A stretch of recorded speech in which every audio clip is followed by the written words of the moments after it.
The forest was wrong that night. The air was too still, the moon too red, and the silence too sharp, like the world was holding its breath. I had taken the long path home from the river, my basket still dripping with water and wild herbs, when I first heard it. The scream. It wasn't human. It sounded like pain twisted into hunger. My heart jumped. Every instinct screamed to run, but my feet froze on the moss-covered ground. The scent came next. Iron and smoke. Blood thick enough to taste in the air. I turned. Something moved between the trees. Fast. A blur of black silk and silver eyes. Before I could breathe, a figure stepped into the moonlight, tall, impossibly graceful, and wrong in every way the gods ever meant. His skin was pale as glass, his smile cruel and perfect, and his eyes burned like frostbitten stars. "Lost, little one?" the vampire purred. His voice slid through the night like a blade. My throat tightened. "Stay back," he laughed softly. "If I wanted to stay back, I wouldn't be here." He moved, faster than thought. And the next thing I felt was his cold hand around my wrist. His touch burned like ice. I swung the basket, but he caught it easily, amusement flickering across his perfect face. "So much fear in one heartbeat," he whispered. "You smell like sunlight and wolf blood. Tell me, are you one of them?" Wolf blood. He had smelled it. I yanked my hand free and ran. Through the fog, through the trees, through the ache in my lungs. Behind me, I heard the vampire laugh again. It wasn't a human laugh. It was hunger given sound. "Run faster," he called, his voice echoing through the dark. I love it when they try. Branches whipped my face. My lungs burned. I tripped, caught myself, and stumbled into a clearing where moonlight poured down like liquid silver. For a heartbeat, I thought I was safe. Then I saw his shadow glide over the rocks, silent and predatory. He appeared behind me in a blur. His hand tangled in my hair, yanking me back against his chest. His breath ghosted across my neck. "Beautiful," he murmured, fangs grazing my skin. "I'll make it quick." And then, everything changed. A sound tore through the forest, low, primal, furious, a growl that made the air vibrate. The vampire froze. His fingers tightened, then released. He turned his head slowly toward the trees. And for the first time, I saw it. Fear. Out of the darkness stepped a man. No. Not a man. An alpha. He moved like the earth bowed beneath him. Broad shoulders, wild dark hair, eyes that burned gold beneath the moonlight. His aura rolled across the clearing, power and fury wrapped in the shape of a beast barely contained. The vampire hissed. "You shouldn't be here, Wolf." The alpha's voice was low, deadly calm. "Neither should you." I stumbled back, heart slamming in my chest as the two predators faced each other. The vampire's fangs glinted. The alpha's claws slid from his hands, glimmering in silver moonlight. "She's mine," the vampire said. The alpha's gaze flicked toward me, one brief, burning look that made the night hold its breath. Not anymore. The vampire lunged first. The alpha moved faster. The sound of the clash, claws against fangs, growls against snarls, filled the clearing like thunder. Trees cracked. The ground trembled. Sparks of blood and light flew through the air. I dropped to my knees, clutching my chest, trying to breathe. Every strike from the alpha echoed through me like a pulse. It wasn't just a fight. It was war written in muscle and moonlight. The vampire tried to dart past him, toward me, but the alpha caught him mid-step and slammed him into a tree. Wood splintered. The vampire shrieked, kicking, clawing, but the alpha didn't stop. His claws tore across the vampire's chest in one brutal swipe. "You should have stayed in your grave," he growled. The vampire's body hit the ground, motionless. The forest went silent again.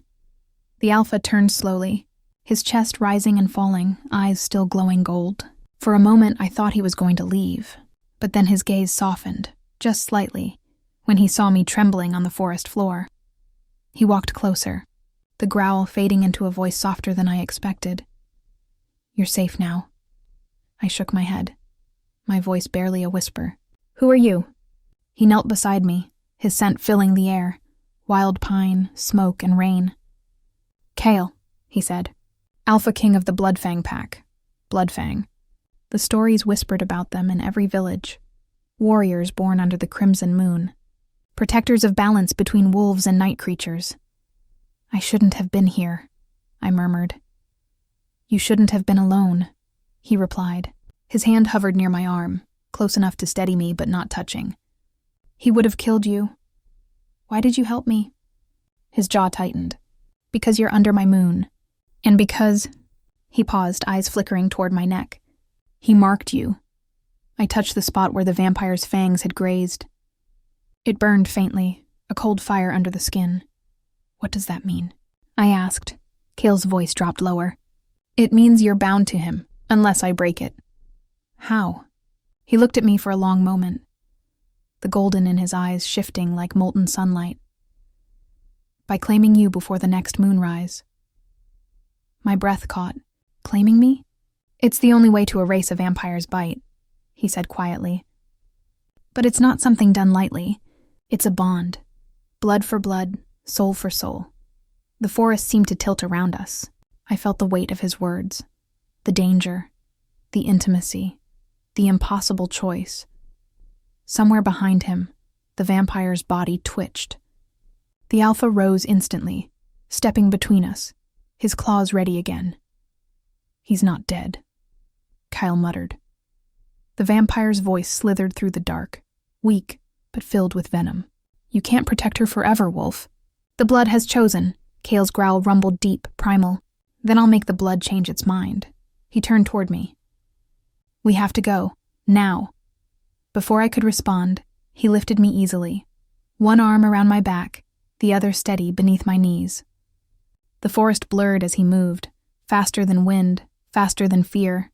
Branches bent out of his way, the moon flickered through the canopy, and all I could do was hold on. His heartbeat thudded against my ear, steady and strong. For the first time that night, I didn't feel afraid. I felt something else. Something dangerous. Wild and warm. When we broke through the tree line, I saw it. A fortress carved from mountain stone, glowing with torchlight. Wolves patrolled the walls, their eyes bright gold in the dark. Kale's voice was a low rumble against my hair. "You're safe here, little one." But deep inside, I knew the truth. This was only the beginning. Because no one, not even an Alpha King, could defy blood magic without a price. The fortress gates closed behind us with a heavy, echoing thud. It felt like stepping into another world, one carved from stone, fire, and the scent of wolves. The night outside still bled with danger, but inside these walls, everything pulsed with control, discipline, and power. Kale carried me through a long corridor lined with torches that flickered against black marble walls. Shadows danced across his jaw, outlining the sharp angles of a man who looked like he'd been carved for war. Not gentleness. His grip was steady, but I could feel the heat radiating off him. Too real. Too alive compared to the icy touch I'd felt earlier from the vampire. Every heartbeat that passed reminded me of the difference between death and survival, between him and the creature who'd tried to claim me. When we reached a room draped in deep crimson and gold banners, Kyle finally set me down on a couch near the fire. The warmth of it rushed over me like an embrace I didn't know I needed. I looked around, taking in the massive wooden shelves, the weapons mounted on the walls, and the enormous wolf pelt spread across the stone floor. Everything about this place screamed alpha.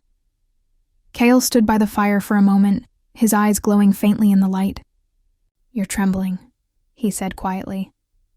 "I'm fine," I lied. My voice cracked halfway through, his gaze sharpened. "You're not." He stepped closer. I could smell the rain and earth on him, a scent so grounding it almost broke me. What did he want with me? I whispered. Kale's jaw flexed. "The vampire? Blood, power. You carry something rare in your veins. Something that calls to them."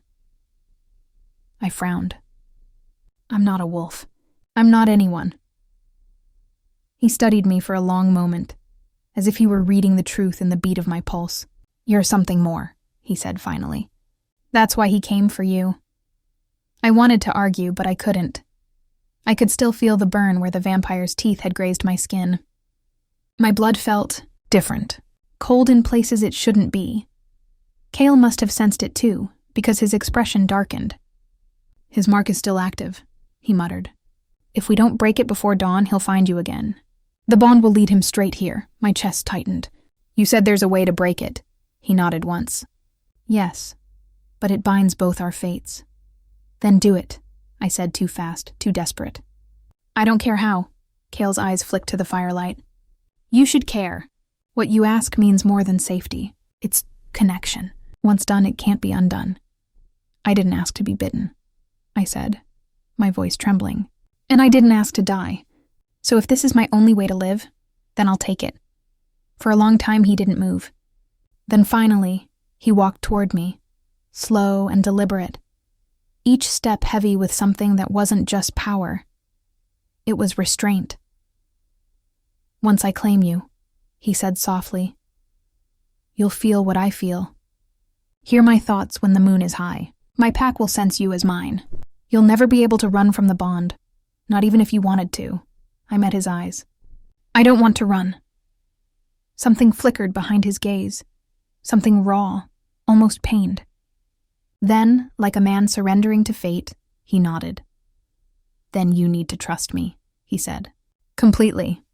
The words hung in the air between us, trembling like the firelight. I swallowed. I do. He reached out, slow enough for me to pull away, but I didn't.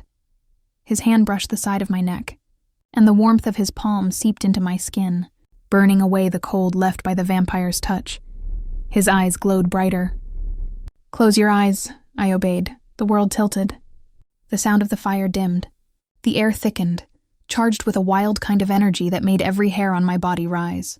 I could feel him, not just beside me, but inside the air itself, his energy wrapping around mine like smoke and thunder. His voice came softer now, like a growl from the edge of a dream. I need your blood, my eyes snapped open.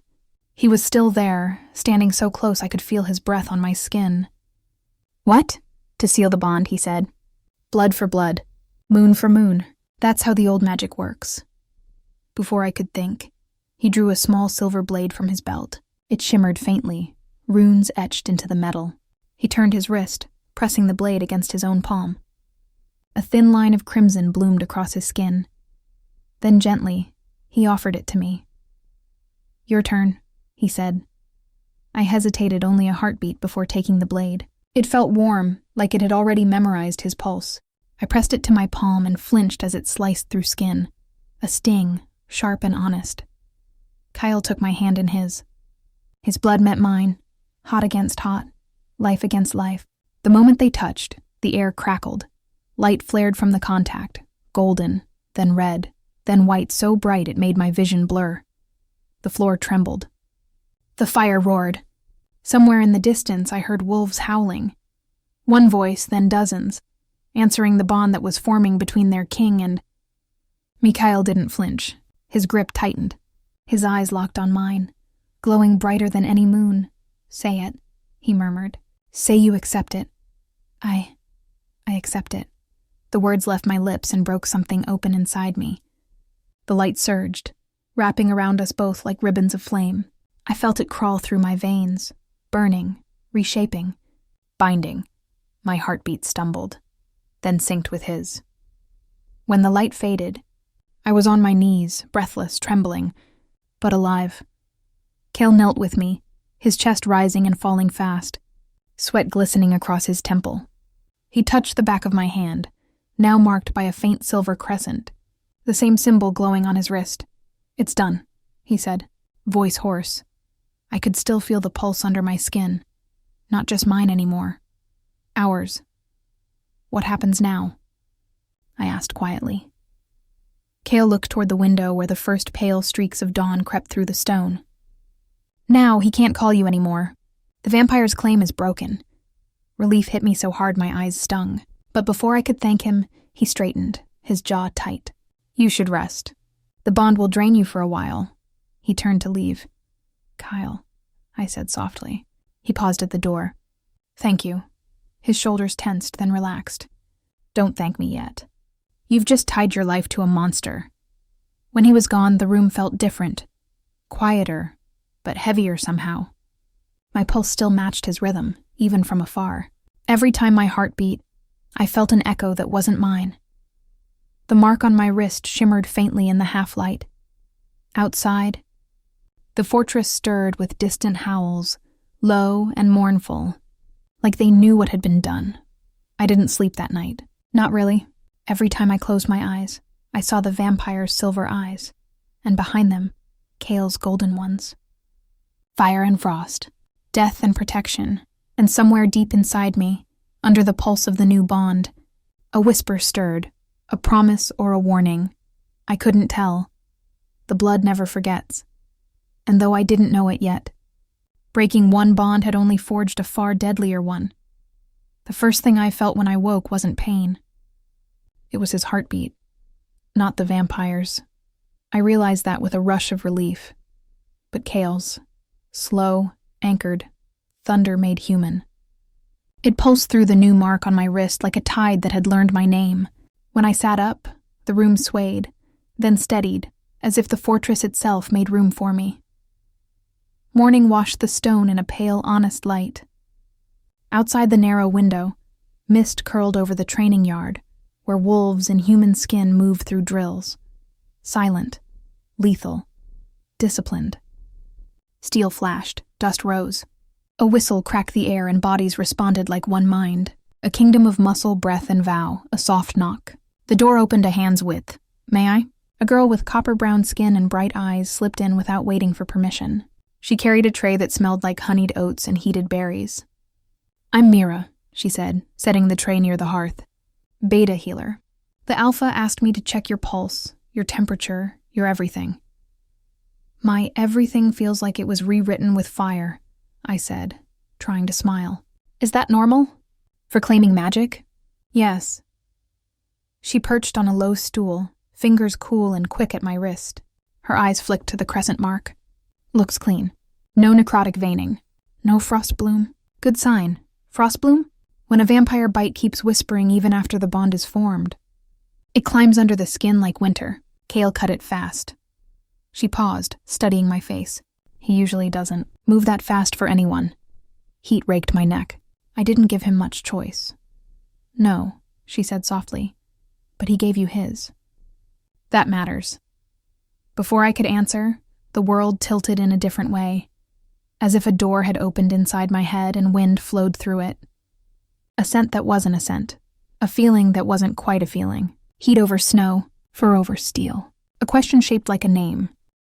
Little one? I gripped the edge of the bed. Kale? Mira's smile bent knowing. He's linked to you now.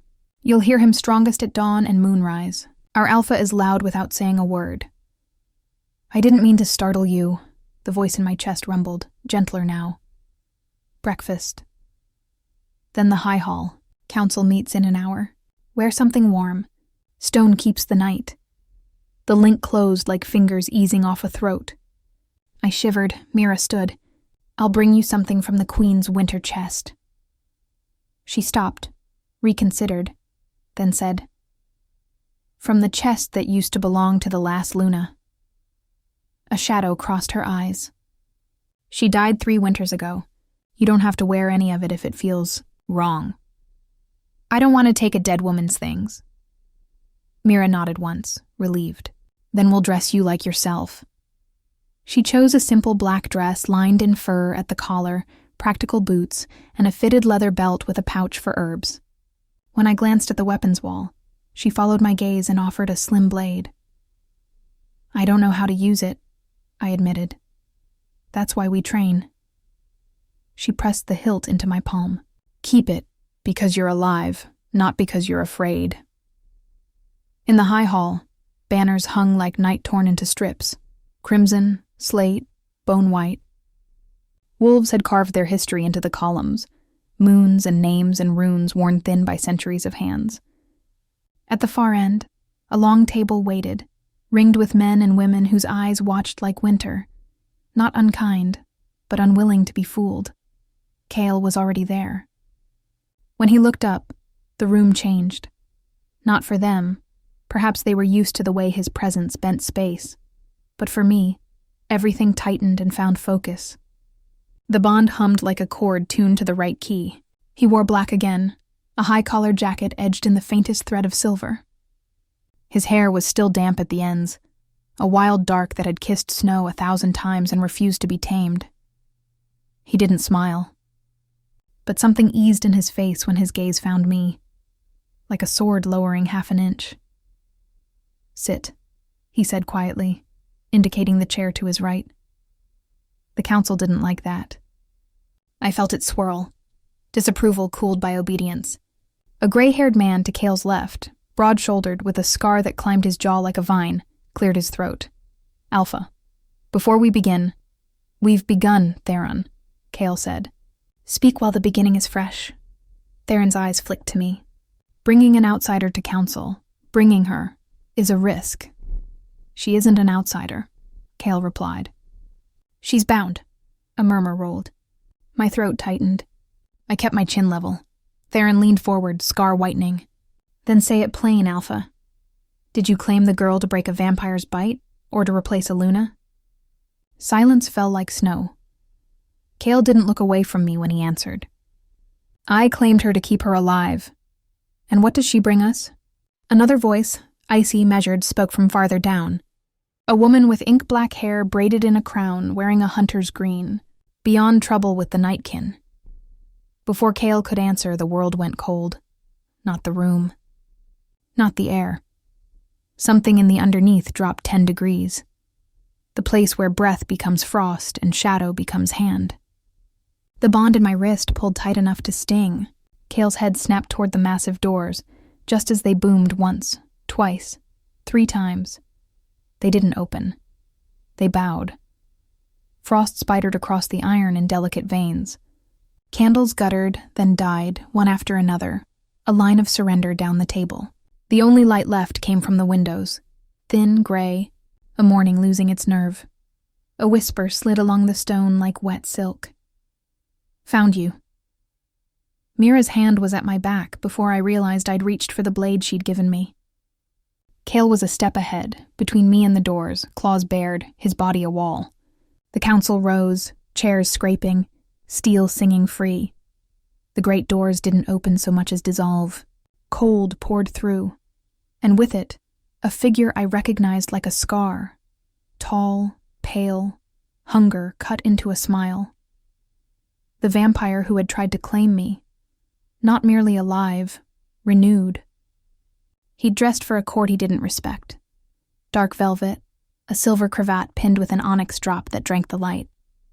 He inhaled, and his eyes rolled half-closed as if savoring the scent of a remembered sin.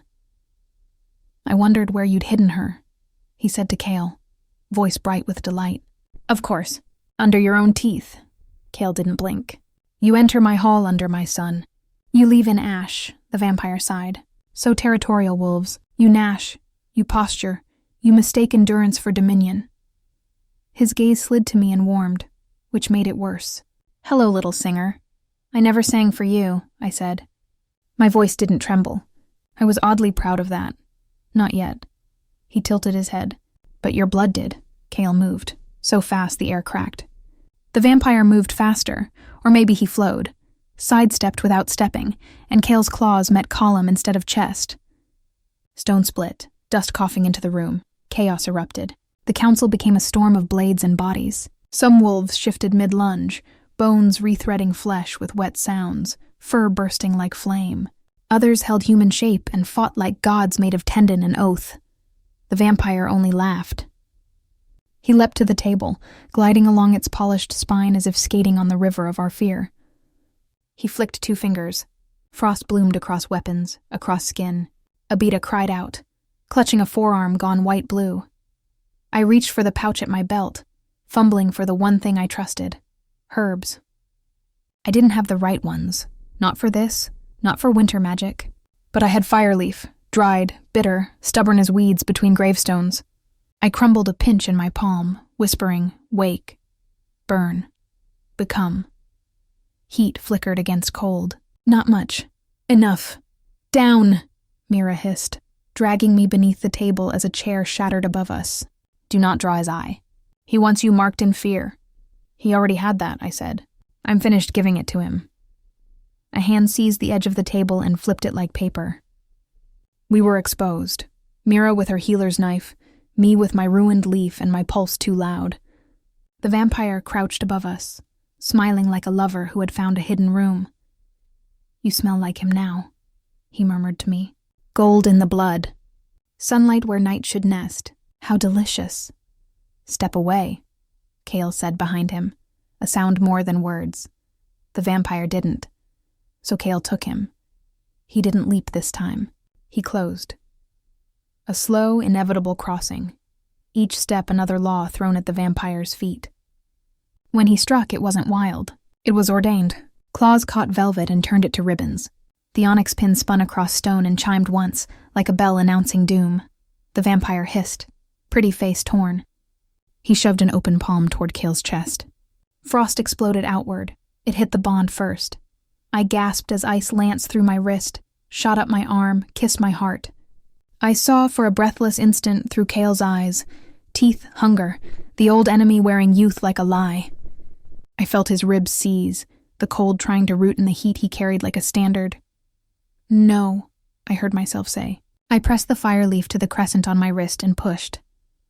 Magic isn't a language anyone taught me. It's a memory you trip over when you're running from death. Something in me remembered. The leaf flared, not with flame but with insistence. The warmth of hands in winter, of soup you didn't earn, of a name spoken by someone who refused to forget you. It moved through the bond, from me to him, heat threading vein to vein. Kale's snarl broke the hull. He surged, shook off Frost, seized the vampire by the throat, and drove him backward until his spine met stone. She is not yours, he said, voice low and enormous. She will never be yours. The vampire's smile cracked. For the first time, I saw it. A hairline fracture in his delight. He looked from Kale to me, to the thin smoke curling from the mark on my wrist. Interesting, he whispered. What else sleeps in you, little singer? The question hit something inside me I hadn't named. A door in the dark, a candle guttering behind it, the drone of bees under snow, a lullaby I didn't remember learning. Mira's hand squeezed my shoulder. Too hard, warned. More wolves poured into the hall. The vampire assessed, amused, and then, like a gentleman leaving a party he'd already ruined, he bowed. Another time, he promised, stepping backward into shadow that wasn't there a heartbeat before. I do hate to be kept from my curiosities. He vanished. The frost didn't. It clung to the doors, the table, the column that held Kale's handprint like a brand. For a long moment, none of us moved. Breath smoked the air. Hearts decided to keep going. Kale turned, searching, and when his eyes found me, I realized I was shaking.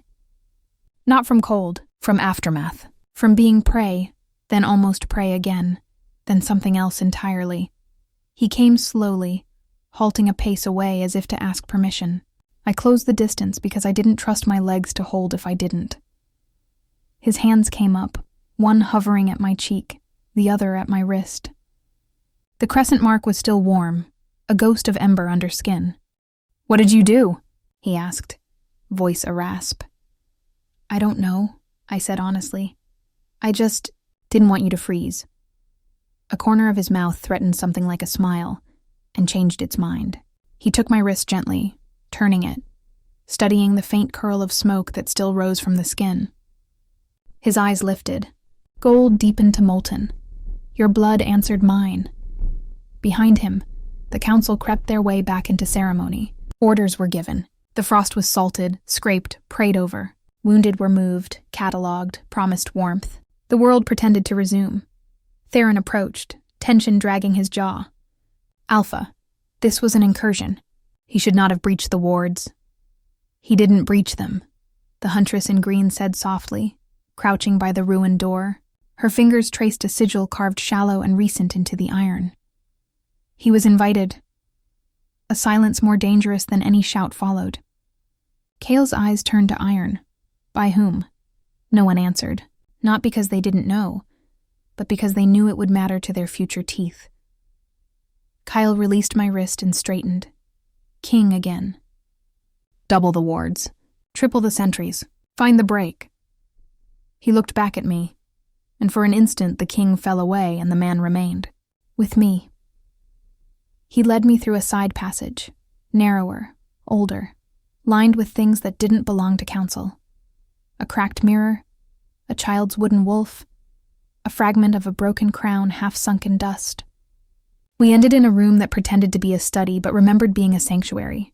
Books, maps, the smell of pine sap, a window that framed the mountain like a promise.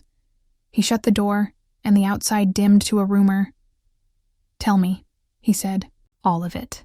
From before the forest, I told him. About river herbs and quiet lives, about the village that liked me more when I stayed small, about a mother whose lullabies stopped when father vanished into winter, about dreams of red moons that used to wake me with my own hand at my throat. When I finished, he didn't speak for a long time. He walked to a shelf, pulled down a book bound in leather so old it had learned to be gentle. He laid it open on the table. Drawings stared up at us, inked moons and runes and a figure with a throat marked by a crescent that wasn't a crescent at all, not if you looked long enough. "A blood singer," he said at last. The word pulled the air tighter. "What is that?" I asked. "Old magic," he said. "Older than wolves and vampires, older than our wars. Women who could carry heat where cold wanted to nest. They didn't fight with steel. They fought with vow, with the quiet kinds of fire." He touched the drawing. "They were hunted to ending. By vampires? By anyone who wanted to own what they couldn't make." He looked up, eyes very dark. "I think you are one," I wanted to laugh. I wanted to say no, I'm a girl with a basket. I wanted to go back to the moment before dawn, when I could pretend I was ordinary if I didn't move too fast. Instead, I breathed. The bond hummed. Somewhere far below us, a wolf barked twice. A door banged. Someone cried and then was quiet. Life continued its rude insistence. "What does that make me to you?" I asked, because the question had been pacing my ribs since the hall. Cale's hand closed into a fist at his side, as if he were stopping it from rising of its own will to my face. "Dangerous," he said quietly. "Necessary, mine." The last word was a cliff. I stepped toward it without looking down. "Then teach me," I said, "to make the heat into a blade, to keep you alive when ice wants your heart." Something raw and relieved cut through his eyes. "I will," he said. "And I will kill anything that tries to learn you." A pulse thudded through the bond like approval. I realized with a small start that it wasn't only his heartbeat I felt. It was the echo of the pack, distant but sure, the way a forest approves of rain. A horn sounded from somewhere near the walls. 2 long notes, a pause, then one short. Cale went still, head turned like an animal catching a familiar scent. "What is it?" I asked. "Not an attack," he said. "Visitors, who?" He listened, eyes narrowing, and then the answer came through the link, cold as creek water. "Riders at the south gate, banners of bone and night lilies." He looked at me. "Vampire emissaries. Peace?" "Lies." He moved then, like a blade returned to a hand, quick, precise, inevitable. Before he reached the door, he stopped, came back, and caught my face with a touch that barely existed. "Stay close to me," he said, "no matter what they say. Even if they claim they came for peace." Especially then, he offered his arm. I took it because I would have fallen if I hadn't, but also because some foolish, brave part of me liked how we balanced when our bones shared weight. We stepped into the corridor. The fortress breathed around us, stone bracing for a winter it had lived through before. As we passed the training yard, a young wolf straightened and bared his throat in respect. Cale acknowledged him with a flicker of a look, king fashion. I tried not to feel seen by a world that had already taken too many shapes today. At the south gate, the riders waited, 6 black horses wrapping steam into the cold, 6 figures dressed for a funeral that had learned to smile. The one in front lifted a hand and pulled back his hood. Not the vampire from the hall. Worse. Older. Beautiful like a knife left in snow. Eyes the color of deep water under a starless sky. He bowed with a theater's grace. "Alpha Cale," he said. "I bring terms from my king." Your king sent theft and threat an hour before he sent manners, Kyle replied. Choose your next words as if you like having a tongue. The emissary's gaze slid, inevitable as tide, to me. He studied my face, then my wrist, and smiled the way men smile at lost heirlooms found in markets. Ah, he said softly. So the rumor is true. What rumor? I asked before I could tuck the question behind my teeth. That the last bloodsinger wasn't a story, he said, and that she belongs to us. Kale's growl rolled over the gate like thunder over a field. Make your terms, he said, and then try to leave before you learn how fast you die. The emissary's smile didn't falter. We propose a trade, he said. Your borders untouched for a year and a day. Your dead returned with their throats unbroken. Your springs unpoisoned. Your nights unvisited. In exchange for? Kale asked, though he already knew. The emissary's eyes found mine again. When he spoke, he did not look away. Her. The bond pulled tight enough to bruise. Behind my breastbone, Kyle's heartbeat spiked, then steadied with ruthless will. I tasted iron. I tasted winter. I tasted the old song waking like a blade warmed in coals. No, I said. My voice wasn't loud. It didn't need to be. The emissary tilted his head. You haven't heard our secondary clause. I lifted my chin. I don't need to. He smiled wider, and something very old peered out through. The pretty face like a wolf from behind lace. Then perhaps you'd like to hear the part about your mother, he said. The world narrowed to a point so fine it could stitch flesh to fate. My mouth went dry. My mother is dead, of course, he said. That is why we kept her. The gate groaned as if it wanted to close on its own. Kale moved closer without thinking, his body lining up with mine, the bond humming in a note I had not heard before. Murder braided with vow. Lie, he told the emissary. Proof, the emissary answered mildly, reaching into his cloak. He withdrew a locket, battered, simple, etched with a scratched crescent that matched the not a crescent on the page in Kyle's study. He tossed it. Kale caught it without looking at it, then did, and the iron in his hand didn't seem to know which man it belonged to anymore. I knew the locket. My fingers had worried its absence for years without knowing what they grieved. My voice came from a distance. Where is she? The emissary's smile softened, almost kind. With my king. He enjoys interesting company. Kale's breath shuddered once. When he spoke, his voice was very calm. Council meets at moonrise, he said to Theron behind us without turning. Prepare war and parley both. He turned to me then, and the fortress, the riders, the cold fell to the edges of the map. Only his eyes remained, gold hammered flat to keep from spilling. We'll get her, he said. No promise had ever sounded less pretty. And we will not trade you to buy it. The emissary laughed, delighted. Oh, I adore wolves when they think they have choices. Kale's hand found mine. Heat moved through the bond like a vow learning to walk on two legs. I squeezed back because I needed him to feel the answer in my bones. Tell your king, I said to the emissary, that if he wants a blood singer, he should come hear me. The emissary bowed again, lower this time, but it felt like mockery. At moonrise, then, he said, and wheeled his horse as if turning a page. They rode away, leaving churned snow and a question large enough to live inside. I stood in the wreckage of certainty and learned a new language for the word afraid. The kind that doesn't make you smaller. The kind that sharpens you. Kale still held my hand. He didn't look at me when he asked, Are you ready to make the heat into a blade? No, I said, and felt his flinch through the bond before I added, But I'm ready to learn. He nodded once, brisk and grateful and doomed. And for the first time since the forest, he smiled like a man rather than a king. It transformed his face into something I wanted to follow into fire. Training yard, he said. Now. As we walked, the fortress watched. The mountain leaned closer.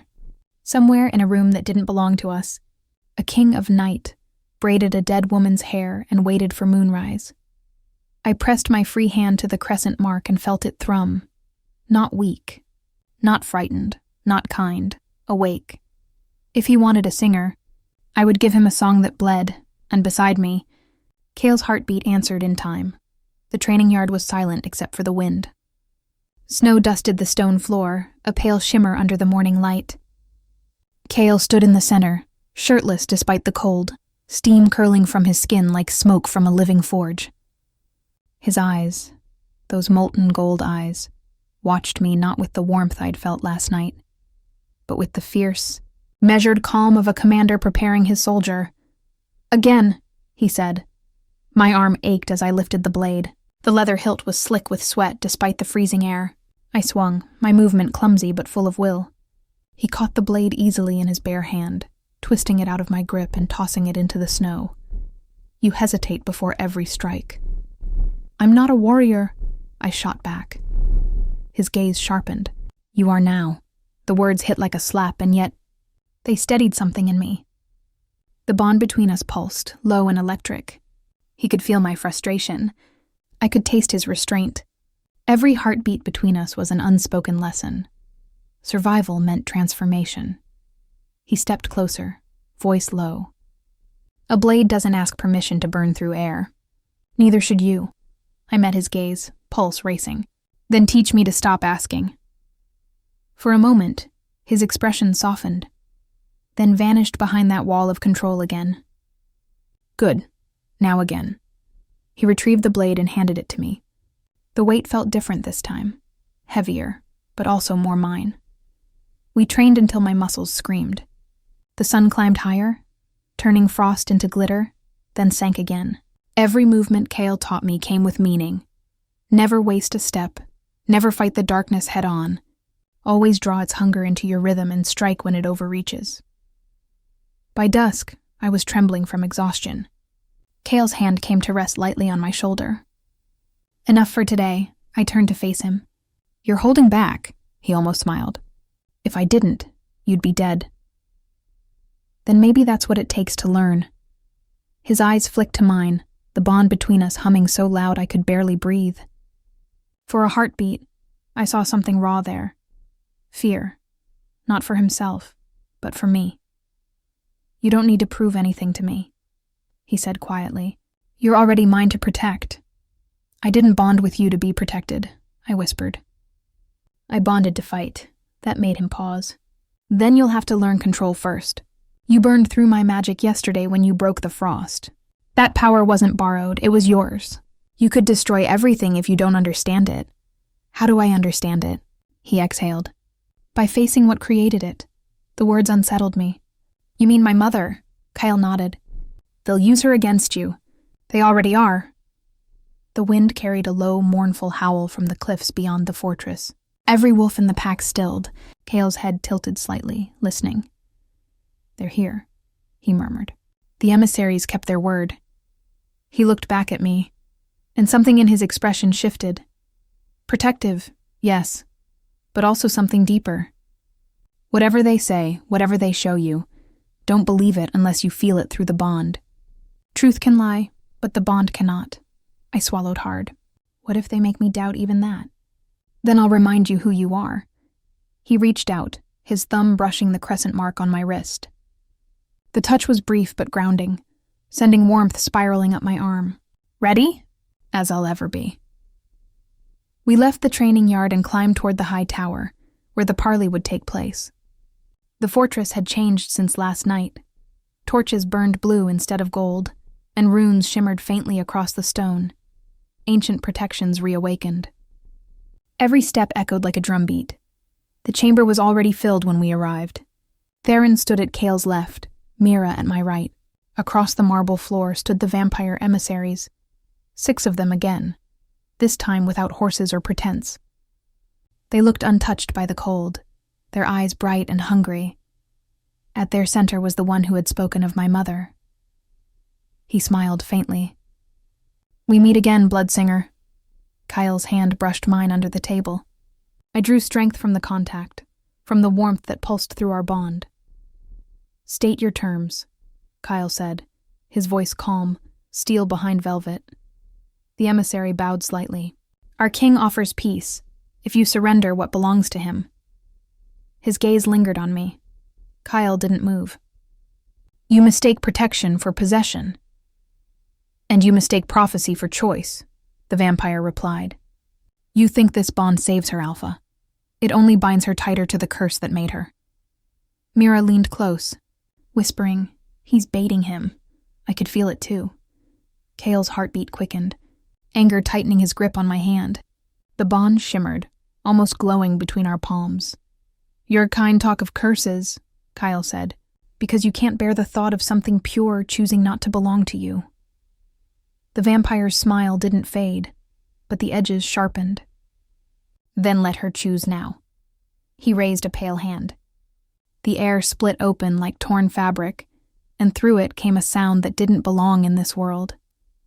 A lullaby. Familiar. Ancient. My mother's voice. It filled the chamber, soft and broken, echoing from the rift like a ghost trapped between breaths. My knees went weak. I saw her, through the tear, bound in silver chains, her eyes wide and hollow, her mouth moving in a song I'd known since childhood. Mother, I whispered. Cale stepped in front of me instantly, claws unsheathing. Illusion. It's no illusion, the emissary purred. See for yourself, Singer. Her voice carries your blood. I reached out before I could stop myself. The air around the rift bit cold against my skin, yet beneath it, something warm, pulsing, alive. Cale's hand seized my wrist. Don't. Tears stung my eyes. She's real, Kyle. She's bait, he growled. They want you to open the door, the vampire tilted his head. A daughter who won't even touch her mother's hand. How very wolf of you. Cal moved before I could blink. 1 second he was beside me. The next, his claws were at the vampire's throat. The emissary didn't flinch. His blood, silver bright, trickled down Cale's hand. End the games, Cale snarled, or I'll end your king through you. The vampire smiled, unbothered. You can't kill what doesn't die. Cale's eyes flared gold. Then I'll teach death to remember you. Before either could move, the rift flared brighter. My mother's voice rose, then broke into a scream. It wasn't pain. It was warning, behind you, she cried. Too late, a shadow moved. No sound, no scent, just motion. One of the other vampires lunged from the corner, his blade of black steel aimed straight at Cale's heart. I didn't think. I moved.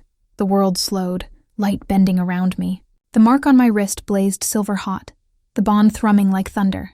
I raised my hand, and fire burst from it. Not red, not orange, but pure white, edged with blue. The blast struck the vampire mid-lunge, throwing him across the chamber. He hit the wall with a scream that cracked into silence. The rift closed instantly. The lullaby vanished. Every pair of eyes, wolf and vampire alike, turned to me. My chest heaved, my palms smoked, and Cale was staring like he'd just witnessed the birth of something he didn't have a name for. Lyria's breath, Theron whispered. She burned him. I looked down at my hand. The skin was unmarked. The air still hummed faintly with power. Cale took a slow step toward me, his expression unreadable. You didn't just summon fire. What did I do then? I asked. You called light. The vampires began to retreat, faces pale now for reasons beyond their usual color. The emissary's smile faltered for the first time. So the bloodsinger remembers her song, he murmured. Good. Our king will want to hear the rest. They vanished one by one, dissolving into shadow. When the last was gone, silence fell like ash. Cale turned to me, closing the distance in 2 long strides. His hand cupped my cheek, firm, grounding. You just painted a target on yourself brighter than the moon. My voice trembled. And my mother? He hesitated. Alive for now, but whatever they want from her, they'll use you to get it. I met his gaze. Then we go to them first. His hand fell away, but the bond tightened between us like a vow. If we do this, he said quietly, there's no coming back. I nodded. Then forward is the only direction left. Cale's eyes softened, and something inside them, some small piece of warmth, broke free. You were never meant to be prey. And you were never meant to fight alone, I whispered. Outside, the moon was rising, red and full, bleeding light across the fortress walls. The war hadn't begun yet, but the fire had. Night fell heavy over the fortress. The moon had risen, swollen and red, bleeding its light across the snow-capped towers like a wound that refused to close. Every torch flickered lower, every shadow thickened. The air itself felt alive, waiting, listening, tasting what was coming. The wolves called it the blood moon. The vampires called it feeding night. And Kale, with that quiet certainty that shook the world, called it war. I stood at the balcony of his chamber, wrapped in a cloak that smelled faintly of pine and smoke. Below, the courtyard was a restless sea of movement, wolves sharpening blades, fastening armor, whispering last words that tasted like prayers. Kale's reflection appeared beside mine in the glass, bare-armed, battle-marked, a storm bound in skin. His eyes glowed like molten metal as he strapped a curved silver blade to his hip.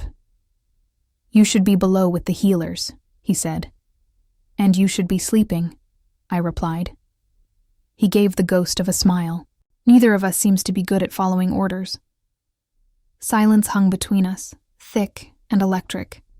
The bond pulsed faintly, our heartbeats trying to find a rhythm in the chaos. "They'll come for me first," I said quietly, "for what I did in the hall." "They'll come for us," he corrected. "The moment I claimed you, the moment you burned one of them with light, they declared war on both our names." He turned to face me fully, closing the space between us. The moonlight carved his features into something both fierce and heartbreakingly human. "When they arrive, stay close," he said. "If the bond falters, they'll use it to track you." "I can fight. You can burn," he said sharply. "And you will, but not until I tell you." His hand brushed my wrist where the silver crescent still shimmered faintly. The touch sent warmth rippling through me. He lingered there, thumb tracing the mark as though reminding himself that it was real. "I won't lose you," he murmured. The words were soft, but the promise behind them was thunder. We gathered in the war hall as the first horn sounded from the watchtowers. The air trembled with a sound that wasn't quite wind. It was wings, dozens of them beating in unison. I looked up through the high arches and saw dark shapes blotting out the moon. Vampires, gliding like shards of night. "They're early," Theron growled, hand gripping the hilt of his axe. "They're confident," Kale said. "Let's take that from them." He raised his hand. The pack obeyed without hesitation. Doors opened. Chains lifted. The gates split apart like jaws unhinging, and the army of wolves poured into the frozen field beyond the walls. Men and women shifting mid-stride, bones cracking, fur bursting, eyes glowing gold. The ground itself seemed to shudder under the weight of their unity. Kale turned to me, the wind catching his dark hair. "You'll stay with Mira until—" "No." I stepped forward, planting myself in front of him. "If I'm the reason they're coming, then I'll be there when they arrive." His jaw tightened. "You don't understand what's out there." "I do," I said, my voice steady.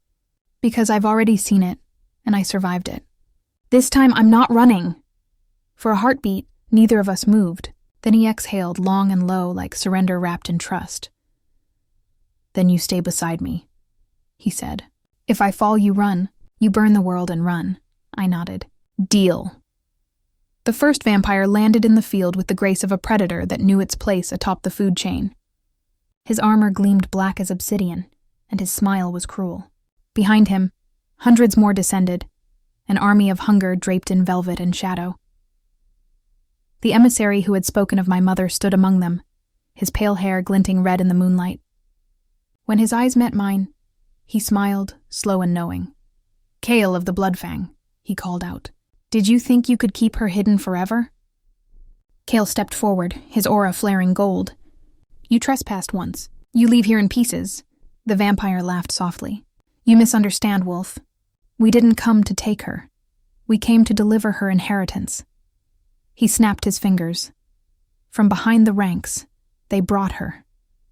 My mother. Bound in silver chains, her once bright eyes dulled but not dead. Her lips moved soundlessly, shaping words that twisted the air. I felt the mark on my wrist burn. "Mother," I whispered. Kale's hand closed around mine instantly. It's another trick. No, I breathed. It's her. I can feel her. The emissary's voice sliced through the wind. She was the last blood singer before you. The curse that kept her alive now lives in you. Release her, and it will pass back to its source. Refuse, and she dies under this moon, Kale growled. Lies, the emissary tilted his head. Then ask her yourself. My mother's eyes lifted to mine. For a moment, the chain stopped glowing. Lyra, she whispered, my name fragile as smoke. Don't come closer. The sound of her voice shattered me. The vampires shifted around her, forming a ring. The air pulsed cold, thick with enchantment. I felt it creeping under my skin. The same frost that had tried to claim Kale in the hall. The bond flickered, struggling against the pull. Kyle noticed it instantly. They're trying to sever us. I gritted my teeth, fighting to keep my mind tethered to his. Then hold tighter. He reached for me, hand landing over the mark on my wrist. The touch was fire against the creeping cold. The world narrowed to the rhythm of our hearts, beating in unison. The emissary laughed. How touching. But you can't fight the song of blood. He lifted his hand, and my mother began to sing. The sound was beautiful and terrible. The snow itself seemed to hum, lifting into the air as if the melody commanded the earth. My bones vibrated with it. The moon brightened until I could barely see. Kale groaned, knees buckling. It's draining us. No, I whispered. It's calling us. The song wasn't a weapon. It was a key, and I was the lock. Light flared from my mark again, wild and uncontrollable. My vision blurred, filled with silver fire. I felt my mother's pain echo through me, her heartbeat faltering, her voice weakening. Without thinking, I stepped forward, raising both hands. The fire answered, curling into ribbons that spiraled upward, forming a bridge between us. The vampires recoiled, shielding their faces. The song twisted higher, until it wasn't hers anymore. It was mine. I sang, not with words, but with everything that had ever lived inside me. Fear, love, loss, and the unyielding will to survive. The light shot through the chains, melting them like wax. My mother fell to her knees, free, gasping for breath. The vampires screamed. The light spread, devouring their shadows.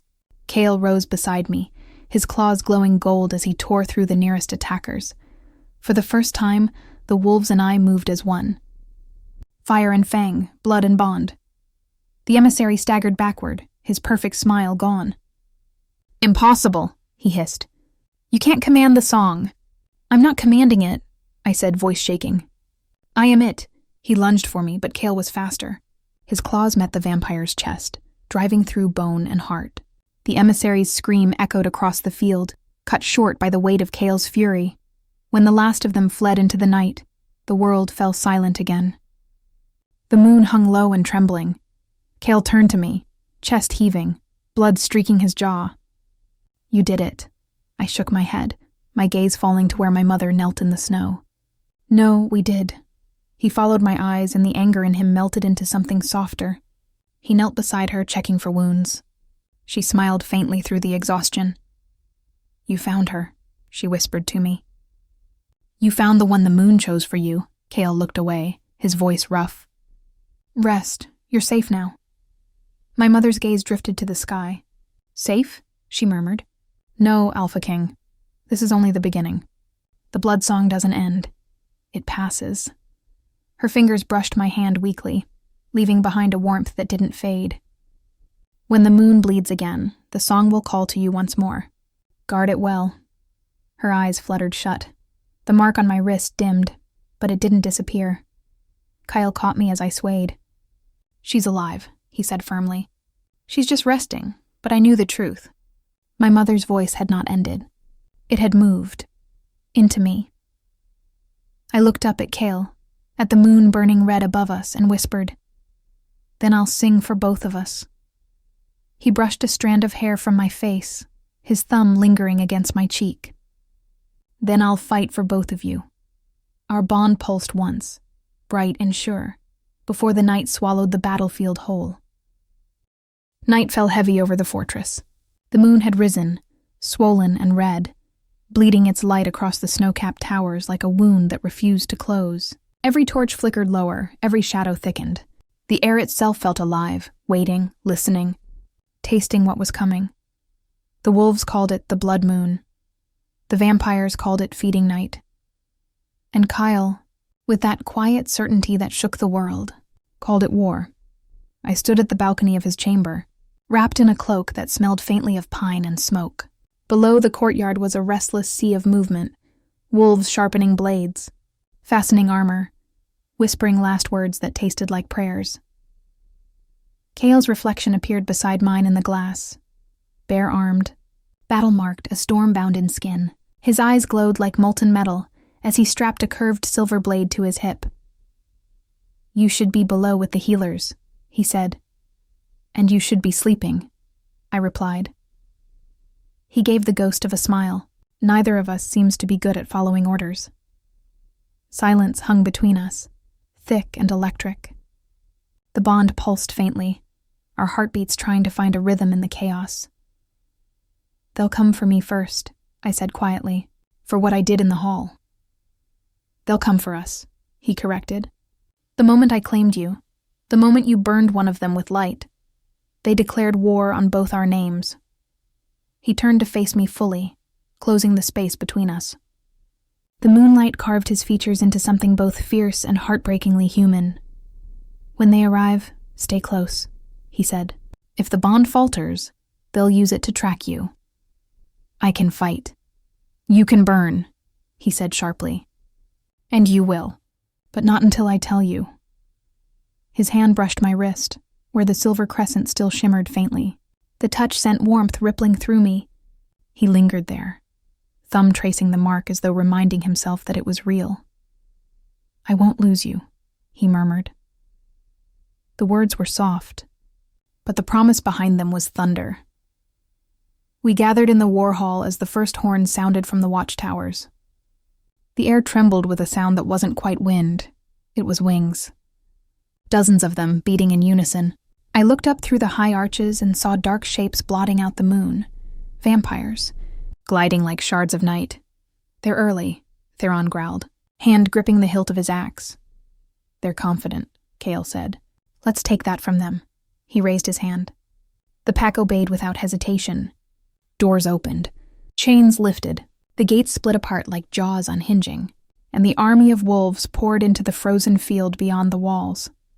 Men and women shifting mid-stride, bones cracking, fur bursting, eyes glowing gold.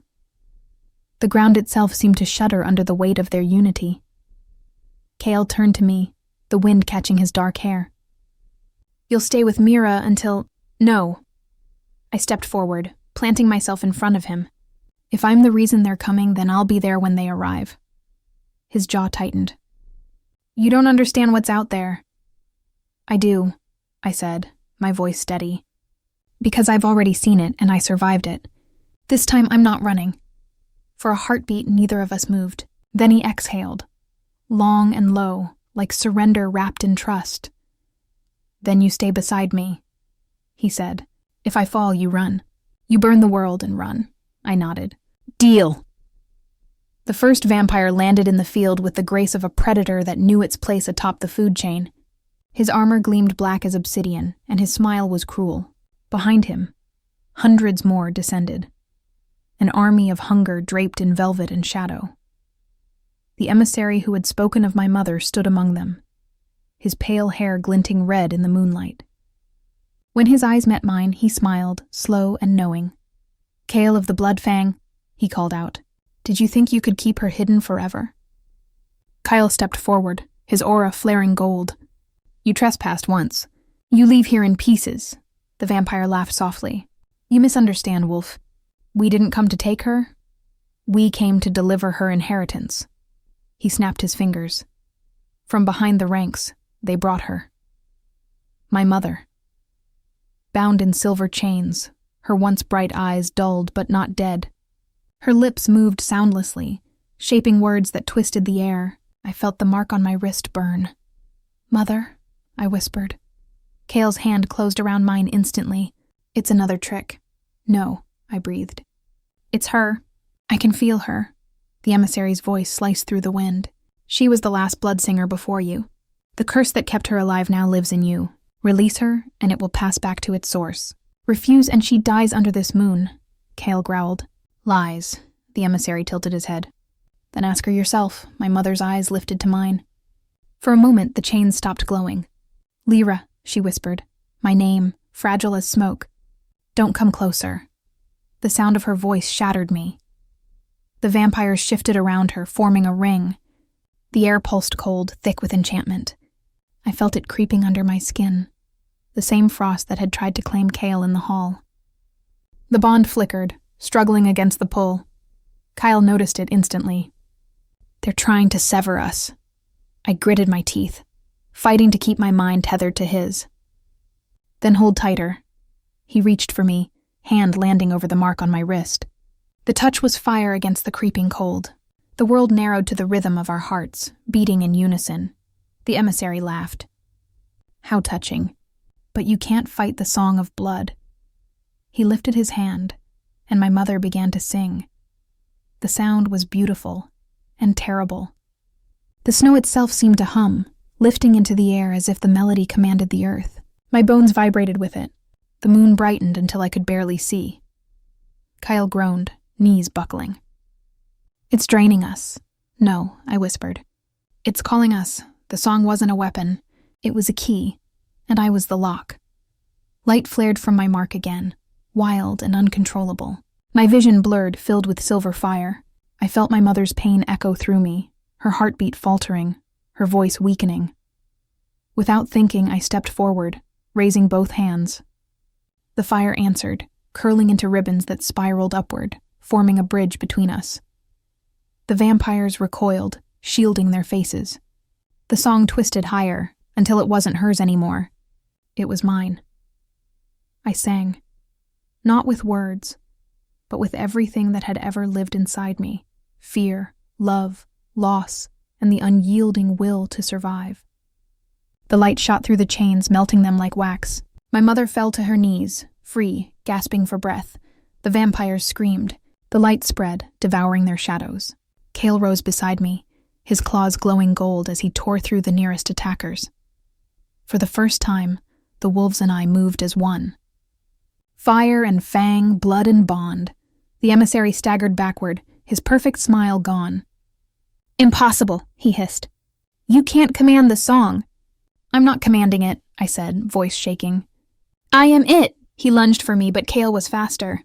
His claws met the vampire's chest, driving through bone and heart. The emissary's scream echoed across the field, cut short by the weight of Kale's fury. When the last of them fled into the night, the world fell silent again. The moon hung low and trembling. Kale turned to me, chest heaving, blood streaking his jaw. You did it. I shook my head, my gaze falling to where my mother knelt in the snow. No, we did. He followed my eyes, and the anger in him melted into something softer. He knelt beside her, checking for wounds. She smiled faintly through the exhaustion. You found her, she whispered to me. You found the one the moon chose for you? Kale looked away, his voice rough. Rest. You're safe now. My mother's gaze drifted to the sky. Safe? She murmured. No, Alpha King, this is only the beginning. The blood song doesn't end. It passes. Her fingers brushed my hand weakly, leaving behind a warmth that didn't fade. When the moon bleeds again, the song will call to you once more. Guard it well. Her eyes fluttered shut. The mark on my wrist dimmed, but it didn't disappear. Kale caught me as I swayed. She's alive, he said firmly. She's just resting, but I knew the truth. My mother's voice had not ended. It had moved. Into me. I looked up at Kale, at the moon burning red above us, and whispered, Then I'll sing for both of us. He brushed a strand of hair from my face, his thumb lingering against my cheek. Then I'll fight for both of you. Our bond pulsed once, bright and sure, before the night swallowed the battlefield whole. The first light of dawn came softly, like it was afraid to disturb the dead. The snow had stopped falling. The battlefield, once roaring with claws and screams and fire, now lay silent beneath a pale gold sky. Smoke curled from the pyres where Kale's warriors tended to their fallen, and the scent of ash mixed with frost. I stood at the edge of the field, my cloak heavy with soot and moonlight, my mother's locket warm against my chest. The mark on my wrist still pulsed faintly, though the pain had faded into something gentler, like a song remembering its last note. The war was over. But peace was still learning how to breathe. Cale moved among his people, his presence steady as a mountain, his hand brushing the shoulders of those who bowed, his words quiet but certain. The Alpha King was not made of mercy, yet this morning, mercy was all that lived in his eyes. When his gaze finally found mine across the field, the rest of the world blurred away. He came toward me slowly, boots crunching through snow. The sun caught the edge of his jaw, the gold in his eyes, the scar newly cut across his collarbone. He looked more human than I had ever seen him, and somehow more divine. "You should rest," he said softly when he reached me. I shook my head. "I can't. Every time I close my eyes, I hear the song again." His brow furrowed. "Your mother's?" "No, mine." I pressed a hand to my chest. "It's quieter now, but it's alive. I think it's part of me. Maybe it always was." Cale studied me for a long time, his expression unreadable. Then, without a word, he reached for my hand. The moment our fingers touched, the bond stirred like a heartbeat waking from sleep. "It's not just in you," he murmured. "It's in us." Warmth rippled up my arm, through my veins, until it reached the place between my ribs where fear had lived for so long. It was gone now, burned away by something stronger. The mark on my wrist shimmered softly, no longer bright silver but gold. The color of his eyes. "You changed it," I whispered. He smiled faintly. "No, you did." The wind shifted. The wolves began to gather, drawn by the unspoken pull between their alpha and his bond. Some bowed. Some watched in silence. All knew what this moment meant. Kyle's voice was low but carried through the still air. "The war is done. The blood song is bound to the moon once more. Let it be known, the dawn belongs to the living." A cheer rose, not loud, but powerful. The sound of survival, of a kingdom exhaling after centuries of hunger. Cale turned back to me. His eyes softened. "You gave them more than victory," he said. "You gave them faith." "I just wanted to save her," I whispered. "And you did. You saved more than you'll ever know." He stepped closer, the distance between us melting like frost under sunlight. His hand cupped my face, rough and gentle all at once. "When I found you in that forest, I thought I was saving a life. I didn't realize I was finding my own." My breath caught. "Cale, don't," he said softly. "Don't look at me like I'm a king right now. Look at me like a man who's terrified of what he feels." The tears I'd been holding back finally broke. "Then you're not the only one." His thumb brushed them away, tracing the curve of my cheek. "I swore I'd protect you, but I can't protect myself from you." "Maybe you don't have to," I said. "Maybe we stop fighting what's already ours." The bond flared, not painfully this time, but beautifully. Gold light spiraled from our joined hands, weaving through the air like threads of sunrise. It wrapped around us, soft and alive, sealing every wound the night had left. When he kissed me, the world stilled. It wasn't the desperate fire of battle or the hunger of survival. It was slow, reverent, the kind of kiss that rewrites history, the kind that says we made it through the dark, and this is what the light feels like. For the first time, the bond didn't burn. It sang, the wolves howled, their voices rising in harmony with the dawn. Not a cry of mourning, but of rebirth. When the kiss broke, Cale rested his forehead against mine, his breath warm against my lips. "You're no longer my Luna by claim," he whispered. "You're my Luna by choice." I smiled through the tears. "And you're no longer just my savior. You're my home." The sun climbed higher, spilling gold over the blood-soaked snow. The fortress behind us gleamed like it had never known war. The air smelled of pine and promise.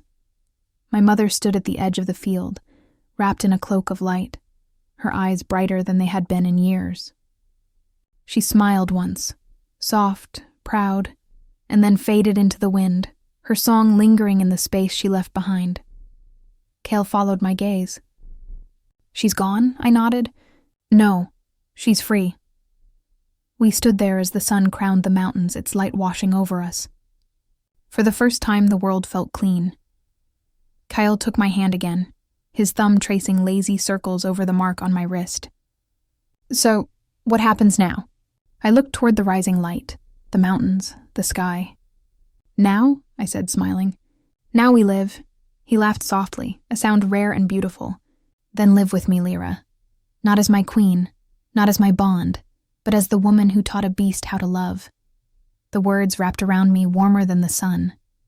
Always, I whispered, even after the moon forgets our names.